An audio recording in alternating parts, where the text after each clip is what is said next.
भारत और पाकिस्तान के बीच युद्ध विराम के बाद आज रात 8 बजे प्रधानमंत्री नरेंद्र मोदी देश को संबोधित करेंगे। ऑपरेशन सिंदूर के बाद ये प्रधानमंत्री मोदी का देश के नाम पहला संबोधन होगा। वहीं आज शाम भारत और पाकिस्तान के डीजीएमओ के बीच बातचीत हुई।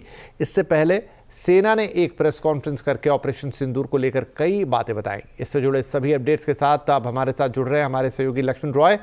तो लक्ष्मण, सबसे पहले तो बात प्रधानमंत्री के देश के नाम संदेश की। आज रात 8 बजे प्रधानमंत्री बोलने वाले हैं। किस तरह का संबोधन हो सकता है? देखिए, जो अपेक्षा की जा रही है या फिर जो संभावना जताई जा रही है, इस संबोधन में ऑपरेशन सिंदूर की सफलता के बारे में एक अच्छा खासा जिक्र होगा। जो हमारे सेना है उसको बधाई दी जा सकती है और फिर प्रधानमंत्री अपने भाषण में देश को एक तरीके से बताएंगे कि आखिर ऑपरेशन सिंदूर कितना सफल रहा और किस तरीके से हमने पाकिस्तान को मुंहतोड़ जवाब दिया। दूसरा जो हिस्सा हो सकता है वह है पाकिस्तान के लिए या फिर वैसे लोगों के लिए जो आतंकवाद को बढ़ावा देते हैं, और साफ संदेश होगा कि आपने ऑपरेशन सिंदूर देख लिया, लेकिन अगर आइंदा से ऐसी हरकत की तो इससे बड़ा ऑपरेशन झेलने के लिए तैयार रहिए। तीसरा जो हिस्सा होगा वो है अंतर्राष्ट्रीय समुदाय के लिए। जिस तरीके से इस ऑपरेशन सिंदूर के बाद सीज फायर का दावा क्लेम लेने में होड़ मची हुई है, चाहे चीन हो चाहे यूएस हो, तो मुझे लगता है वहां पे प्रधानमंत्री एक सख्त मैसेज दे सकते हैं कि हम अपना मामला सुलझाने के लिए सक्षम है, आपकी हमें ज़रूरत नहीं है।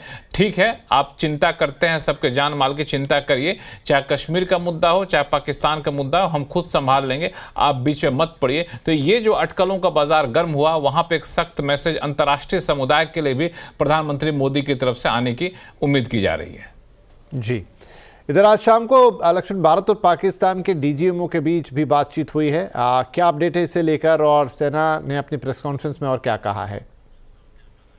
देखिए, डीजीएमओ लेवल की बातचीत हो गई। जो director general of military operations होते हैं, वहां पे सीज फायर की जो घोषणा हुई थी, उसके बाद से ये तीसरी बार बातचीत हुई है। और इस बातचीत में हालांकि औपचारिक तौर पे कुछ नहीं बताया गया है, लेकिन ये समझा जा रहा है कि सीज फायर को आगे जारी रखने के तौर तरीकों पर बातचीत हुई होगी और किस तरीके से माहौल वहां पे शांतिपूर्ण बनाए रखा जाए, इसके तौर तरीके पर यहाँ पे बातचीत हुई होगी। लेकिन इस डीजीएमओ लेवल की बातचीत से ठीक पहले सेना ने जो प्रेस कॉन्फ्रेंस की 2:30 बजे में, उसमें 2-3 चीजें काफी महत्वपूर्ण निकलकर सामने आई। पहली बात कि हमारा एयर डिफेंस सिस्टम कितना ज्यादा मजबूत है कि 1 लेयर 2 लेयर 3 लेयर तक पार करने में दुश्मनों के छक्के छूट जाएंगे। और पूरा ग्राफिक्स जरिए वहां दिखाया गया कि हम कैसे एयर डिफेंस सिस्टम को पिछले कुछ सालों में काफी मजबूत किए हैं। दूसरी एक और चीज बात जो बताई गई वो ये था कि वहां पे चाइना से बना हुआ PL-15 air to air missile दागा गया पाकिस्तान की तरफ से। जो चाइना से बना हुआ था PL-15, उसको हवा में ही मार गिराया गया, वो अपने टारगेट तक पहुंचा भी नहीं। इसी तरीके से बड़ी संख्या में तुर्की के बने हुए माफी चाहूंगा यह सिस्टम वाले वहां पे कई सारे ड्रोन भेजे गए, उसको भी हवा में ही मार गिराया गया, कोई अपने टारगेट तक नहीं पहुंचा। तो एक तरीके से ये बताने की कोशिश की गई कि ऑपरेशन सिंदूर सफल रहा।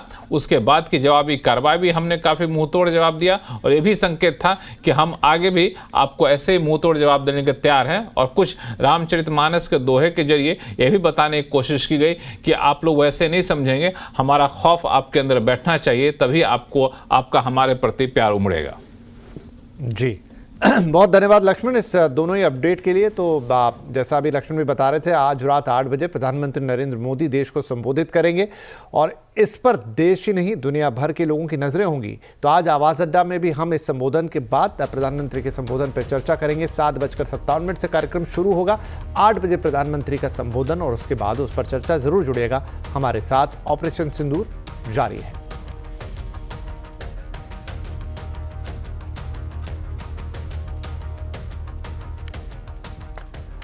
इधर बीजेपी ने पाकिस्तान के खिलाफ ऑपरेशन सिंदूर पर प्रेस कॉन्फ्रेंस की। आज बीजेपी प्रवक्ता संबित पात्रा ने कहा कि भारत ने दुनिया को ऑपरेशन सिंदूर के जरिए अपना दम दिखाया है। उन्होंने ये भी कहा कि जो भारत को आंख दिखाएगा वो मारा जाएगा। बीजेपी ने कहा कि पहली बार भारत ने किसी न्यूक्लियर देश में हमला किया है। पहली बार न्यूक्लियर देश में घुसकर एयरबेस तक तबाह कर दिए गए हैं। पहली बार विश्व में किसी देश ने एक न्यूक्लियर कंट्री के अंदर घुस करके उनके एयर बेसेस को समाप्त करने का काम किया। पाकिस्तान एक न्यूक्लियर कंट्री है, उसके अंदर घुस करके उनके एयर बेसेस को 20% पाकिस्तान के एयरफोर्स के इंफ्रास्ट्रक्चर को भारतवर्ष ने नाकाम कर दिया। 20% of PAF's infra was destroyed by India. Just imagine, एक न्यूक्लियर कंट्री है, उसमें घुसकर मारना, यह अपने आप में पूरे विश्व में पहला इंस्टेंस है। फोन हमारे DGMO को पाकिस्तान के DGMO का आया था। पाकिस्तान के DGMO ने कहा कि there should be some kind of stoppage, और चूंकि हमारा लक्ष्य पूर्ण हो चुका था, हम तो शुरू से ही एस्केलेशन के फेवर में नहीं थे। एस्केलेशन नहीं होना चाहिए था, नॉन एस्केलेटरी था। पाकिस्तान के DGMO ने फोन किया, दूसरे देशों का फोन, जहां तक दूसरे देशों का फोन आने का सवाल है, देखिए ऐसी परिस्थितियों में तमाम देश एक दूसरे को फोन करते हैं, सभी देश एक दूसरे को फोन करते हैं, क्या मदद कर सकते हैं, किस प्रकार से कूल डाउन हो सकता है, इस विषयों पर चर्चा होती है। इसमें किसी प्रकार का मगर संशय नहीं है। पाकिस्तान के खिलाफ ऑपरेशन सिंदूर को लेकर देश में राजनीति भी शुरू हो गई है। कांग्रेस ने सरकार से संसद का विशेष सत्र बुलाने की मांग की है। दोनों देशों के बीच युद्ध रुकने को लेकर विपक्षी दल सरकार से अब सवाल पूछ रहे हैं। कांग्रेस ने पूछा है कि क्या अमेरिका के दबाव में सरकार ने अपनी नीति में बदलाव किया है। मेरे देश के प्रधानमंत्री ने तो मुझे नहीं बताया सीज फायर हुआ है। सीज फायर की खबर तो मुझे डोनाल्ड ट्रंप से मिली, पूरे देश को डोनाल्ड ट्रंप से मिली। फिर मालूम पड़ा डोनाल्ड ट्रंप से कि कश्मीर में मध्यस्थता भी वही करेंगे, तो जाहिर सी बात है हम उन्हीं से पूछेंगे, और किसी से क्यों पूछें। अभी तक तो खंडन पिछले 48 घंटे में डोनाल्ड ट्रंप के ट्वीट का, किसी भी ट्वीट का कोई खंडन आते हुए आपने देखा सरकार से? नहीं दिखा। तो फिर समझदार को इशारा काफी होता है। हमें इशारा हो गया कि साहब वहीं पूछो, अब यहां गुहार मत लगाओ, वहीं गुहार लगा रहे। एक विशेष सत्र बुला करके अमेरिकी प्रेसिडेंट को एक संदेश देना होगा, क्योंकि वो असहज कर रहा है। आपसे किसने कहा कि आप मसला कश्मीर ले आए? इसमें हमारे अपने समझौते हैं, ऐतिहासिक विरासत है, और सिर्फ इसलिए कि चौधराहट पसंद है तो मैं सेल्फ प्रोक्लेम्ड हो जाऊं। मैं समझता हूं इसके लिए प्रधानमंत्री जी को पक्ष विपक्ष में कोई भेद नहीं, सलाह के दृष्टिकोण से कह रहा हूं कि बुला करके मैसेज पूरी दुनिया को जाए। अमेरिका के पापा, बीजेपी वालों के नए पापा वो रुपया देते हैं। हाँ, अभी नए पापा है बीजेपी वालों में, सरकार के वो पापा ने वो रुपया दिया, खुश है ये लोग, और वहाँ पाकिस्तान में लोग जश्न मना रहे हैं। क्या सौदा क्या हो गया है? ऐसी क्या नौबत आ पड़ी कि प्रेसिडेंट ट्रंप को आपने मध्यस्थता के लिए चुना? क्या है? हमारे पास जानकारी है, उससे क्या फ़ायदा, किसको फ़ायदा, किसके ऊपर के जो वहाँ जो केसेस चल रहे हैं ब्राइबरी के, वो पीछे लेने की बात चल रही है, अब पता चलेगा। भारत और पाकिस्तान के बीच सीज फायर होने के बाद देश भर में 32 एयरपोर्ट्स पर अब फिर से विमान सेवाएं शुरू हो गई हैं। सिविल एविएशन मंत्रालय ने नोटम आदेश वापस लेते हुए ऑपरेशंस को तत्काल प्रभाव से बहाल कर दिया है। ज़्यादा जानकारी के लिए बात करेंगे अपने संवाददाता रोहन सिंह से। रोहन, एयरलाइंस के ऑपरेशंस को लेकर क्या अपडेट है और कब से ये चीज़ें नॉर्मलाइज हो जाएंगी? जी, देश के 32 एयरपोर्ट्स को जो बंद करने का आदेश दिया गया था वो वापस ले लिया गया है। उत्तर भारत और पश्चिम भारत के ये तमाम एयरपोर्ट्स हैं, इसमें सभी बड़े एयरपोर्ट शामिल हैं। श्रीनगर, जम्मू, लेह, चंडीगढ़, अमृतसर, लुधियाना, इसके अलावा जितने भी गुजरात के कई सारे एयरपोर्ट्स हैं, राजस्थान के कई सारे एयरपोर्ट्स हैं, इन सभी में दोबारा से जो है अब संचालन शुरू हो सकेगा सिविलियन एयरक्राफ्ट का। सरकार ने 25 जो ऐसे रूट्स आइडेंटिफाई किए थे जिन पे जो एयर ट्रैवल था उस पर रोक लगाई गई थी, वो भी अब दोबारा से शुरू हो सकेगा। हालांकि इसका जो असर है वो थोड़े समय तक दिखता रहेगा, खासतौर पर डिले और डाइवर्जेंस को लेकर। अलग अलग जो एयरलाइंस है, इंडिगो, एयर इंडिया, इन सभी ने घोषणा की है कि अगले कुछ समय में वो ग्रेजुअल तरीके से इन तमाम एयरपोर्ट से अपने ऑपरेशन शुरू करेंगे। इंडिगो का कहना है कि 22 मई तक जो लोग भी या तो कैंसिल करते हैं या रीशेड्यूल करते हैं अपने ट्रैवल प्लान को, उनको कोई अतिरिक्त फीस देने की ज़रूरत नहीं पड़ेगी। एयर इंडिया ने भी इसी तरह की घोषणा की है और धीरे धीरे अगले कुछ समय में हम देखेंगे कि ये जो पूरा एरिया है यहाँ पर दोबारा से जो फ्लाइट्स हैं वो अपने ऑपरेशन शुरू करने जा रही हैं। जी शुक्रिया। भारत पाकिस्तान तनाव का एक बड़ा असर टूरिज्म सेक्टर पे पड़ा है। उत्तर भारत के कई हिल स्टेशंस पर 90% बुकिंग रद्द है। टर्की, अजरबैजान पर ट्रैवल बायकॉट की मांग बढ़ रही है। कई ट्रैवल एजेंसियों ने बुकिंग सस्पेंड भी की है। ज़्यादा जानकारी के लिए एक बार फिर हमारे साथ है रोहन सिंह। तो रोहन, भारत पाकिस्तान तनाव का टूरिज्म सेक्टर पर असर तो इम्पैक्ट आ रहा है, लेकिन क्या लेवल है, कहाँ बुकिंग कैंसिल्स हो रही है और कंट्रीज लाइक तुर्की एक्सेट्रा, अजरबैजान वगैरह, क्या लोग अब वहाँ जाना नहीं चाह रहे? जी, भले ही अभी सीज़फायर चल रहा हो और भले ही अभी जो एयर ट्रैवल है दोबारा से शुरू हो रहा हो, लेकिन इस पूरे तनाव का जो असर टूरिज्म सेक्टर पे पड़ा है वो आने वाले कई समय तक जारी रहने की उम्मीद है। मेरी कई सारे जो ट्रैवल एजेंट्स हैं उनसे बात हुई, जो रिजॉर्ट ओनर्स हैं उनसे बात की, और अभी की जो स्थिति है खासतौर पे कुछ जगहों पे श्रीनगर, अमृतसर, जम्मू, लेह, यहाँ के अगर बात करें लगभग सभी रिजॉर्ट आपको खाली दिखेंगे। जो ट्रैवल लोगों ने प्लान किया था 90% से ज़्यादा कैंसिलेशन आपको दिखेगा। जो बाकी हिल स्टेशन है नॉर्थ इंडिया के, वहां भी आपको लगभग 60-70% तक कैंसिलेशन देखने को मिला है और नई जो बुकिंग है वो अभी नहीं हो रही है। अधिकतर जो लोग हैं वो वेट एंड वॉच की भूमिका में हैं। अभी जो टूर ऑपरेटर्स का कहना है कि ये ज़रूर उम्मीद है कि अगर कुछ समय तक शांति और रहती है, कोई सीज़फायर वायलेशन की घटना नहीं होती है, तो टूरिज्म के लिए उम्मीद ज़रूर है, लेकिन उसके लिए थोड़ा इंतजार अभी करना पड़ेगा। जो एक असर हुआ है वो हवाई किराए पर हुआ है। अभी हम देखिए पीक समर सीजन में है, अभी से लोग बुकिंग करना शुरू कर देते हैं, अभी से ट्रैवल करना शुरू कर देते हैं। लेकिन अभी की अगर बात करें, अगर आप अभी बुक करते हैं 1 जून के लिए, तो जो मेजर डेस्टिनेशंस रहे हैं समर के, उनके टिकट का क्या हाल है? दिल्ली से श्रीनगर आपको अभी 4500 रुपये में टिकट मिल रहा है। अमृतसर के लिए 2800 रुपये में टिकट मिल रहा है। जम्मू के लिए 5000 रुपये में टिकट मिल रहा है। गोवा अगर आप जाना चाहते हैं, वहाँ भी काफ़ी गिरा है। 4000 रुपये में आपको गोवा का टिकट मिल रहा है अगर आप 1 जून को जाना चाहते हैं। तो कोच्चि जाना चाहते हैं तो 9000 रुपये में टिकट मिल रहा है। हम देखते हैं कि आमतौर पे इस समय में इससे लगभग दोगुने हो जाते हैं किराए, लेकिन अभी इस बार इस पूरे तनाव की वजह से पूरा टूरिज्म प्रभावित हुआ है और उसका असर साफ देखने को एयर ट्रैवल पे हमें दिख रहा है। जी धन्यवाद रोहन इन अपडेट्स के लिए। इधर भारत पाकिस्तान तनाव से टूरिज्म इंडस्ट्री पर कैसा असर पड़ रहा है, सुनते हैं टूर ऑपरेटर्स क्या कह रहे हैं इस पर। पिछले 1 हफ्ते से जिस तरीके से अशांति का वातावरण चल रहा था, युद्ध की स्थितियां निर्मित हो गई थी, तो काफी ज्यादा कैंसिलेशन हो गई हैं। तो पूरा आप देखें, पूरा जैसलमेर, जो कि अप्रैल के बाद, तो वैसे भी जैसलमेर में अप्रैल मई के बाद बुकिंग कम हो जाती है, लेकिन जितनी बुकिंग थी तो पूरा मई जैसलमेर पूरा खाली है। सिमिलरली आप देखें हिल स्टेशन जो कश्मीर है और उसके आसपास के क्षेत्र हैं, पंजाब है, अमृतसर, इवन चिंतपूर्णी, ज्वाला देवी, हिमाचल रीजन में धर्मशाला, यहाँ पे बहुत ज्यादा प्रभाव पड़ा है। लोगों ने बहुत बुकिंग कैंसिल की है।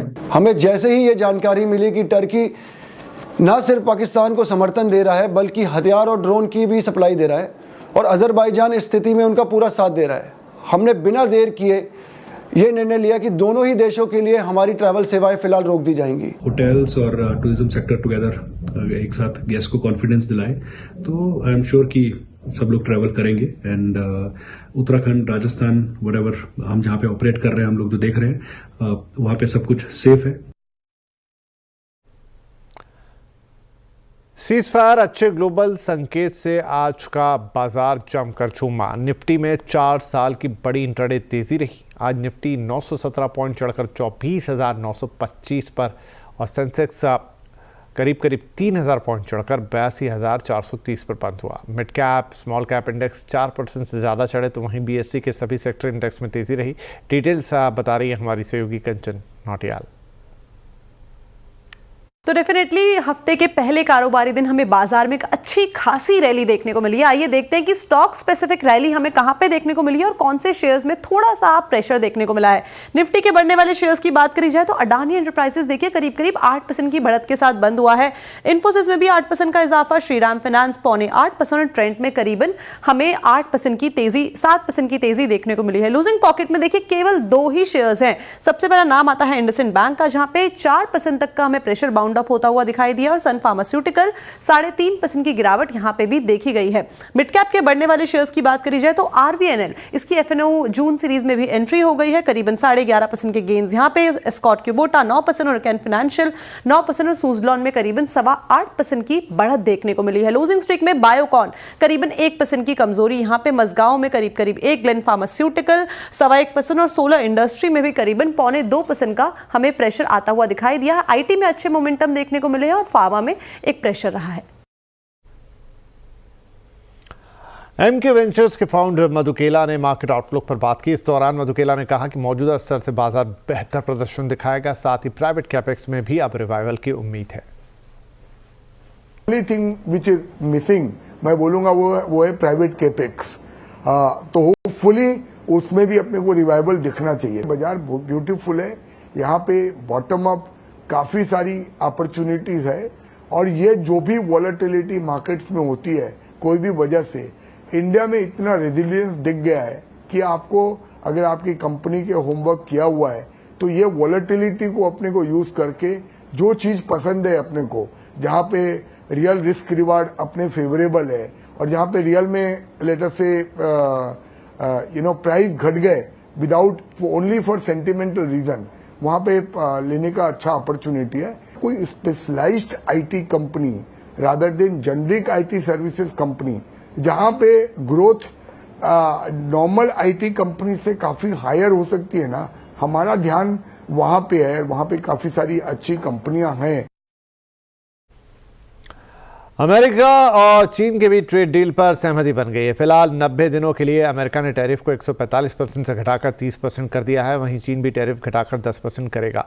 ज़्यादा डिटेल्स के लिए हमारे साथ हैं हमारे सहयोगी हरमुज फटाकिया। तो हरमुज, अब दोनों देशों के बीच ये ट्रेड डील पर एक सहमति सी बन रही है, क्या डिटेल्स हैं और किस तरह से प्रोसीड होगी, और सिर्फ ये 90 दिन के लिए क्यों? काफ़ी दिनों से इस बात की अटकलें चल रही थी और आज दोपहर को US और चीन के बीच में एक प्रिलिमिनरी समझौता आप कह सकते हैं टैरिफ्स को लेकर उसकी घोषणा की गई और 8 और 9 अप्रैल से जिस प्रोडक्ट्स पर टैरिफ लगाए गए हैं उनको जो है वो कम किया जाएगा और इस समझौते के तहत जो सामान US चीन को भेजता है जिस पर 125% के टैरिफ लगाए गए हैं उन्हें घटाकर 10% कर दिया जाएगा और दूसरी तरफ जो सामान चीन US को भेजता है जिस पर फ़िलहाल जो है 145% के टैरिफ लगाए गए हैं उन्हें घटाकर जो है 30% कर दिया जाएगा अगले 90 दिनों के लिए। तो ये बड़ी बातें जो है इस समझौते से निकल कर आई है और आखिर में इन दोनों देशों को इसलिए झुकना पड़ा क्योंकि एक बहुत बड़ा जो है अमाउंट ट्रेड में इन्वॉल्व है दोनों देशों को लेकर और US ये कहता भी रहा है कि चीन जो है हमें ज़्यादा सामान बेचता है अपना, तो टैरिफ्स का ज़्यादा नुकसान उन्हें होगा और ये आप कह भी सकते हैं क्योंकि चीन से जो सामान US भेजा गया था पिछले साल उसकी लागत लगभग $440 बिलियन की थी, US का देखें तो वो $150 बिलियन की थी। तो अब ये क्यों झुके दोनों देश, क्योंकि बड़े रिटेलर्स वॉलमार्ट, टारगेट दोनों ने चेतावनी दी थी कि अगर ये ऐसे ही चलता रहा तो उनके दुकानों के जो शेल्व्स है वो खाली हो जाएंगे। US की जो GDP ग्रोथ थी 2022 के बाद पहली बार नेगेटिव टेरिटरी में आई। चीन की इंडस्ट्रियल प्रोडक्शन में जो इंडस्ट्रियल एक्टिविटी थी वो 16 महीनों में सबसे ज़्यादा घटी है। तो काफ़ी सारे नेगेटिव डेवलपमेंट्स हुए थे और कंटेनर पोर्ट्स जो है US में वहाँ पर भी एक्टिविटी जो है 2023 के बाद सबसे कम हुई थी। तो ये बड़े डेवलपमेंट्स निकल कर आए हैं। दोनों देशों में एक सहमति बनी है टैरिफ्स को कम करने की 90 दिनों के लिए। इक्विटीज़ के लिए पॉजिटिव, तेल के लिए पॉजिटिव, डॉलर के लिए पॉजिटिव, मगर सोने की कीमतों के लिए ये एक नेगेटिव डेवलपमेंट है। जी शुक्रिया। भारत और UK के बीच हुए फ्री ट्रेड एग्रीमेंट में टेक्सटाइल सेक्टर भी शामिल है। FTA लागू होने के बाद टेक्सटाइल सेक्टर को कितना फायदा होगा, ये जानने के लिए देखिए हमारे संवाददाता केतन जोशी की ये रिपोर्ट।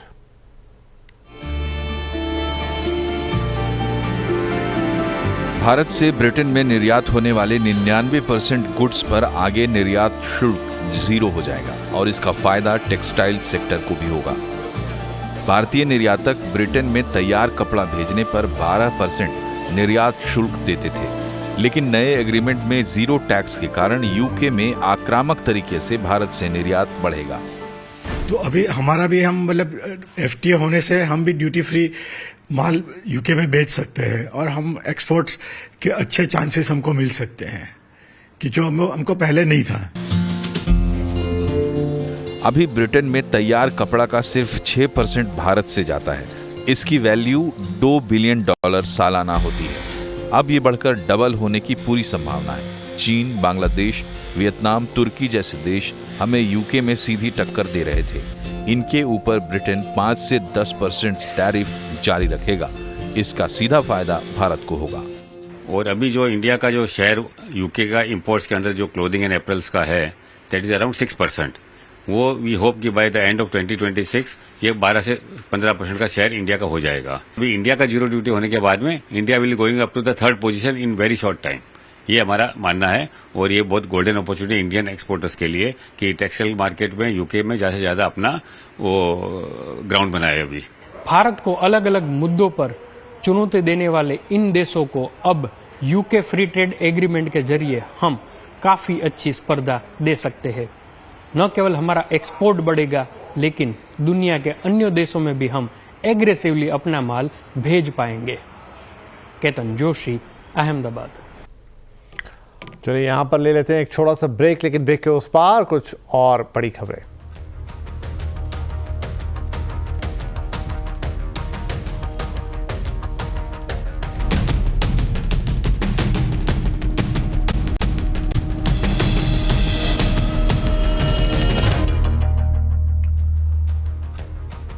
Welcome back. आप देख रहे हैं आवाज समाचार और एक अच्छी खबर मॉनसून को लेकर आईएमडी ने खुशखबरी दी है। आईएमडी ने यह अनुमान जताया कि इस बार मॉनसून सामान्य से 5 दिन पहले पहुंच सकता है। पूरी डिटेल्स बता रही हैं हमारी सहयोगी मनीषा गुप्ता।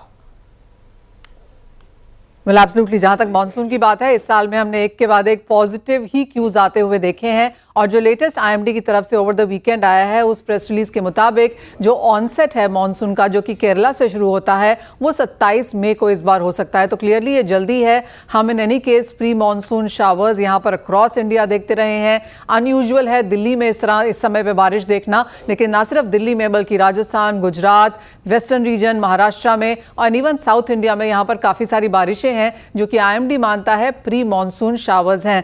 आपको बता दें कि अगर आप पिछले 5 साल में देखें, और वो डेटा आपकी स्क्रीन पर है, हमने कभी भी 27 मई को यहां पर मॉनसून का ऑनसेट आता हुआ नहीं देखा।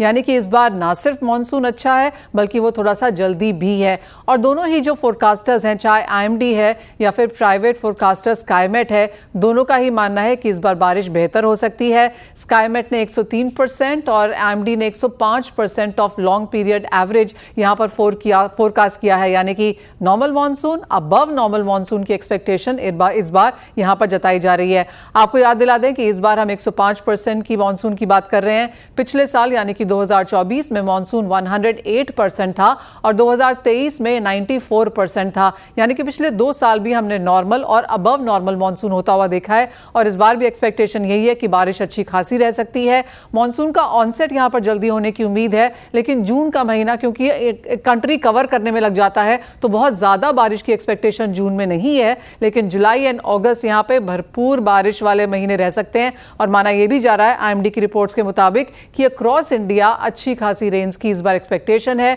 यानी कि जहां तक क्लाइमेट चेंज है, खरीफ की बुआई है, जीडीपी है, इन्फ्लेशन है, इन सभी तरीकों से यहां पर एक पॉजिटिव क्यू मॉनसून की तरफ से आता हुआ। भारतीय क्रिकेट टीम के स्टार बैट्समैन विराट कोहली ने टेस्ट क्रिकेट से संन्यास लेने का ऐलान कर दिया। उन्होंने ये जानकारी अपने आधिकारिक इंस्टाग्राम अकाउंट पर एक पोस्ट के जरिए दी। तो कैसा रहा विराट कोहली का टेस्ट करियर, चलिए मैं आपको दिखाता हूं।